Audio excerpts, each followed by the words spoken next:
Hi guys, isang mapagpala at magandang araw po muli sa ating lahat mga idol. Hinihiling ko po lagi po kayong nasa mabuting kalagayan at lagi po tayo mag-iingat sa araw-araw. Ito po pala yung vlog ko nung ako po ay nagbiyahe mula noong Santa Cruz Occidental Mindoro patungo po ng Bungabong Oriental Mindoro. Ginawa ko po ang video ito upang kayo po ay magkaroon ng tips kung saan po mapapalapit ang inyong pagbibiyahe. Hindi na nga pala kayo dito dadaan ng mismong bayan ng San Jose at ng bayan ng Magsaysay mga guys. At ang may recommend ko lang po pala kung pwede dumaan doon ay ang motor lang po, kasi po hindi pa po masyadong tapos ang daan na yon mga guys. At saka po may dadaanan din po dito na ilog, at ito na nga po sa Santa Cruz pa lang po ako nito mga guys, kaya fast forward na po tayo. At ito nga po pala yung tulay dito sa Calonia mga guys. Dito po ay matatagpuan sa Sablayan po, at isa rin nga po pala ito dinadayo ng mga tao dito sa Occidental Mindoro. At dito rin nga po puminsan ay marami rin po dito nagpapapicture mga guys. At dito na nga po ay fast forward na po ulit tayo. At ito na nga po, dito na nga po ako sa San Jose nito mga idol.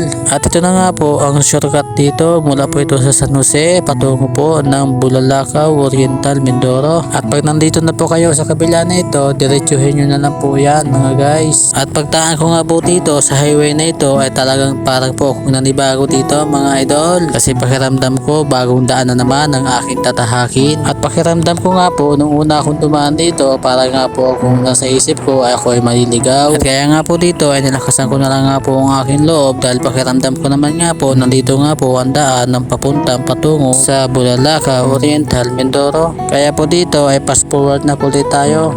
At ito na nga po ang isa na ating madadaanan bago po tayo sumapit ng ilog dyan mga guys. At isa natin nga po ito dito na magandang view rin nga po makikita.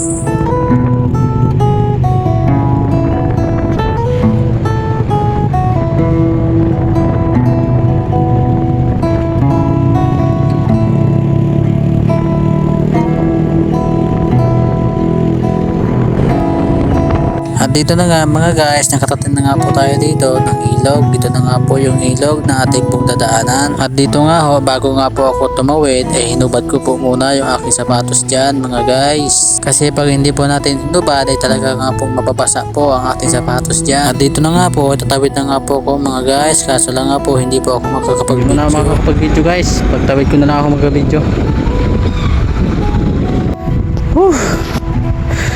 Nagtulak tayo. Nagtulak tayo guys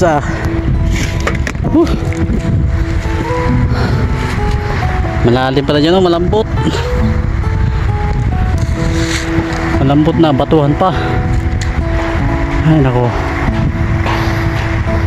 Hindi ko po inaasahan mga guys na mamatayan po tayo ng motor, kasi po pinasok po kasi ng tubig ang aking spark plug mga idol, at medyo malambot po yung aking nadaanan dyan. Kaya yun po, nagtulak po ako. Fast forward na po ulit tayo mga guys. At ito nga po pala ang isa sa matadaanan po pagkalampas po natin ng ilog mga guys. Medyo matarik nga po dito, pero po ito ay simentado naman po. At dahil nga po sa hindi rin po inaasahan ay medyo may kunting lubak din nga po dito mga guys.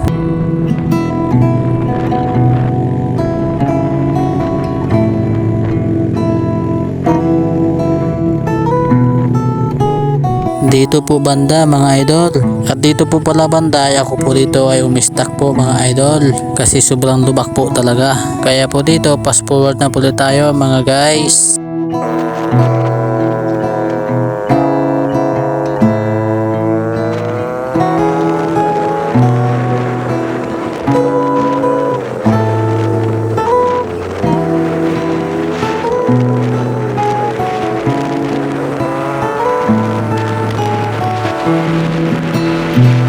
At ito na nga po mga idol, diretsuhin nyo lang po yan, yung daang yan. At ang labas nyo po nyan ay sa Bulalakaw na ho. Dito po yon mga idol, yan po, yung I love Bulalakaw. Kaya hanggang dito na lang po ang aking video mga guys. Marami pong salamat sa inyong panonood. Ingat po ulit tayo sa araw-araw. God bless po sa inyong lahat mga guys.